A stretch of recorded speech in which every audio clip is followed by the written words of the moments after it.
Filsafat ialah ilmu yang mempelajari berbagai pertanyaan mendasar dan umum, seperti eksistensi, akal budi, nilai-nilai luhur, penalaran, dan bahasa. Selanjutnya, apa definisi filsafat secara bahasa dan istilah? Secara bahasa berasal dari kata Yunani filosofia, yang terdiri dari kata philen yang berarti cinta dan sophia yang berarti kebijaksanaan. Secara bahasa, filsafat merujuk pada disiplin ilmu yang berusaha mencari dan memahami kebenaran tentang kehidupan, alam semesta, eksistensi manusia, dan segala hal yang ada. Selanjutnya, mengapa manusia harus berfilsafat? Manusia berfilsafat karena beberapa sebab, di antaranya karena masih ada keraguan dan rasa ingin tahu. Penyebab manusia berfilsafat dan ciri berpikir filsafat. Manusia berfilsafat karena adanya dorongan untuk memahami hakikat kehidupan, alam semesta, dan tempatnya di dalamnya. Adapun ciri berpikir filsafat antara lain ciri berpikir kritis, reflektif, abstrak, dan sistematis. Selanjutnya, apa manfaat mempelajari filsafat?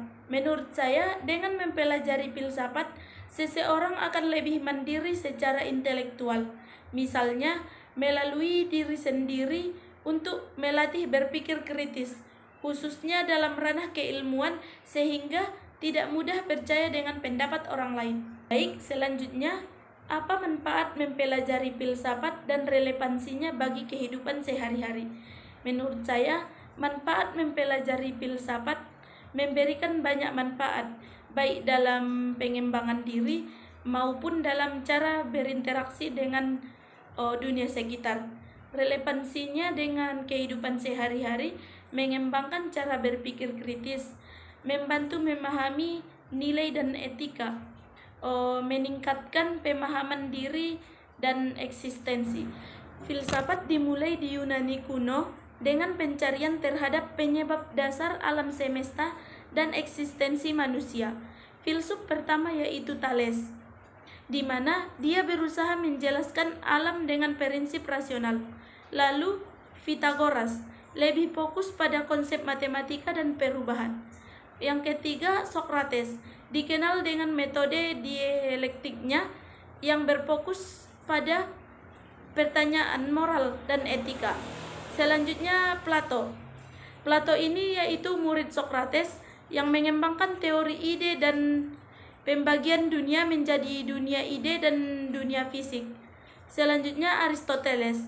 Aristoteles ini murid Plato yang memperkenalkan logika dan kajian tentang substansi, sebab akibat, serta etika praktis. Pada abad pertengahan, perkembangan filsafat pada abad pertengahan dipengaruhi kuat oleh ajaran agama, terutama Kristen di Eropa dan Islam di dunia Islam.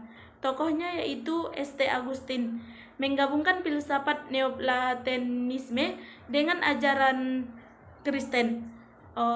Thomas Aquinas mengembangkan sintesis antara filsafat Aristoteles dan ajaran Kristen, memfokuskan pada rasio dan wahyu dalam memahami Tuhan dan alam semesta.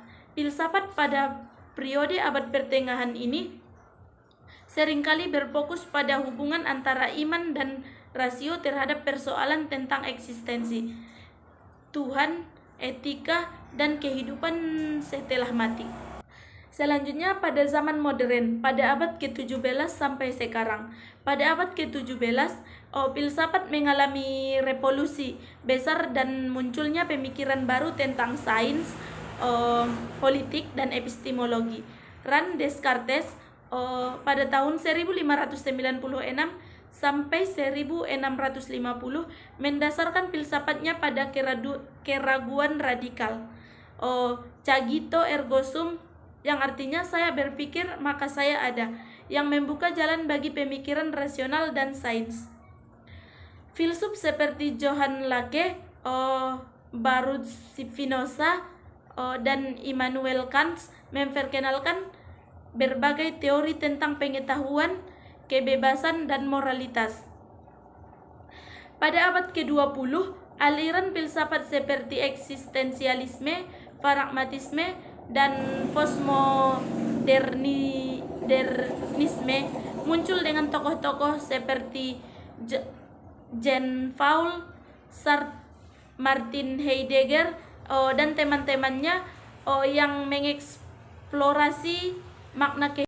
Filsafat terus berkembang hingga saat ini, mencakup berbagai cabang baru seperti filsafat politik, etika terapan, filsafat sains, dan filsafat teknologi dengan fokus pada tantangan kontemporer dalam dunia global yang semakin kompleks. Baik, sekian dari saya. Terima kasih.